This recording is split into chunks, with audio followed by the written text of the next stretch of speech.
Welcome to Text Formatter. This is Aaron Bittman, software developer, Bookworm. If you've seen the other programs I wrote and posted on GitHub with their many powerful features, you might wonder why I would bother to post such a small, simple program as Text Formatter onto GitHub. The short answer is that I found this little program surprisingly useful on multiple occasions. I thought that maybe other people might find it useful also. I'll get to the long answer later. The purpose of this program is to take text in one format and output that text into a nicer format. What do I mean by nicer? Well, let's look at an example. Gone with the Wind by Margaret Mitchell. I chose that book because it's the longest of all the books that I happened to download at over 400,000 words, so you'll see how quickly my program runs. Let's look at it. Every line in the book ends with a new line character, so no matter how widely I stretch the window, the text will not take advantage of the extra space. If I make the window narrower, Notepad doesn't know how to delineate the lines. I can think of no editor that would know. My program deals with that matter. My program also fully justifies the text. What's full justification? When the text lines up on the left margin, that's called left justification. When it lines up on the right, that's called right justification. When it lines up on the left and right, that's full justification. Also, notice that the paragraphs are separated by a blank line. My program assumes that they are. Now, let's look at my program, textformatter.py. You can either save your input file as unformatted.txt or change the file name in the program here. Another source file is outputbuffer.py. Here you can specify how long you want the output lines to be.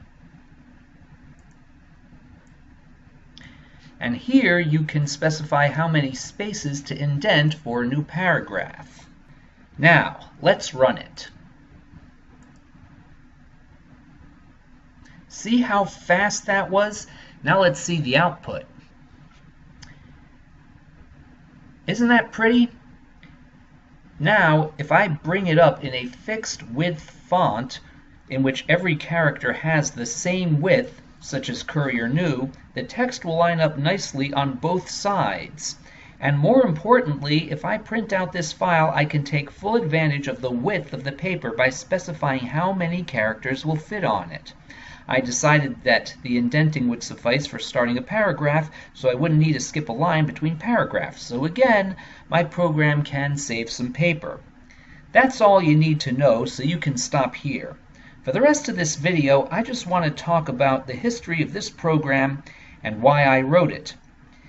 In college, to get my degree in computer science, I had to take a course in assembly language. One project I had to do for that class was to write a program similar to this one. It may seem funny or pathetic for me to take pride in such a thing, but, well, I do. I was one of only 3 students in that class to get the project done on time. The other 22 students not only failed to get it done on time, but even when given an extension, they still didn't manage to get it working. One student ranted that she wanted to kill the instructor. Yeah, that project was difficult and frustrating. The problem was that in assembly language, it was impossible to write that program in an organized fashion. It was an exercise in spaghetti code. A few years later, after I finished college, I was still trying to get used to object-oriented programming. How do you go about writing an object-oriented design? And is an object-oriented program really better organized than a program written in, say, a structured programming language? To help me understand the matter, I assigned myself the project of writing that text formatting program in C++. Of course, the resulting program was neat, readable, and organized. It certainly didn't make me want to kill anyone, so I learned something that way, but I still regarded it as a purely abstract problem. I didn't think I would ever find a use for the thing, and I forgot about it. Fast forward a few months. I happened to download a few books from Project Gutenberg.